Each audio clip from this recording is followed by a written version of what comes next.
ಖಾರ, ಬಣ್ಣ ಮತ್ತು ರುಚಿ ಆಚಿ ಚಿಲ್ಲಿ ಪೌಡರ್. ಸತೀಶ್ ಜಾರಕಿಹೊಳಿ ನಿವಾಸದಲ್ಲಿ ಡಿಲ್ಲರ್ ಮೀಟಿಂಗ್ನ ವಿಚಾರ.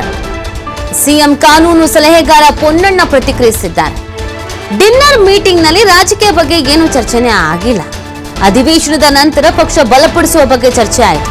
ಔತಣಕೂಟದಲ್ಲಿ 7-8 ಜನ ನಾಯಕರು ಇದ್ವಿ. ಸಿಎಂ ಡಿನ್ನರ್ ಮುಗಿಸಿ ಬೇಗ ಹೊರಟೋದ್ರು ಅಂತ ಪೊನ್ನಣ್ಣ ಹೇಳಿದ್ದಾರೆ. ಏನ್ ಮಾತಾಡಿಲ್ಲ, ಪಕ್ಷದ ಬಗ್ಗೆ ಮಾತಾಡಿದೀವಿ ಅಷ್ಟೇನೆ ಅಂತ ಹೇಳಿದ್ದಾರೆ. ಸಿಎಂ ಬೇಗ ಹೊರಟೋದ್ರು ಅನ್ನೋದನ್ನ ಕೂಡ ಇದೇ ಸಂದರ್ಭದಲ್ಲಿ ತಿಳಿಸಿದ್ದಾರೆ.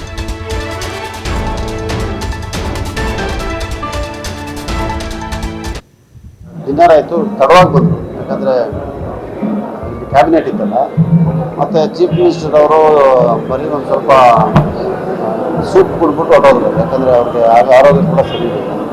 ಅದು ಬಿಟ್ಟರೆ ಯಾವುದೇ ರೀತಿಯಾದಂಥ ರಾಜಕಾರಣ ಚರ್ಚೆ ಆಯಿತು. ಅಲ್ಲ ಇತ್ತು, ಬಟ್ ಅವ್ರು ತಿನ್ನಲಿಲ್ಲ. ಯಾಕಂದರೆ ಅವ್ರಿಗೆ ಹೊಟ್ಟೆ ಸರಿ ಇದೆ. ಇಲ್ಲ, ರಾಜಕೀಯ ಏನೂ ಚರ್ಚೆ ಆಗಲಿಲ್ಲ. ಈ ಅಧಿವೇಶನದ ನಂತರ ಪಕ್ಷವನ್ನ ಬಲಪಡಿಸಲಿಕ್ಕೆ ಎಲ್ಲರೂ ಕೂಡಬೇಕು ಅಂತೇಳಿ ಅವ್ರು ಮಾತಾಡಿದ್ರು ಅಷ್ಟೇ. ಬಿಟ್ಟರೆ ಬೇರೆ ಯಾವ ರೀತಿಯಾದಂಥ ರಾಜಕಾರಣ ಇಲ್ಲ.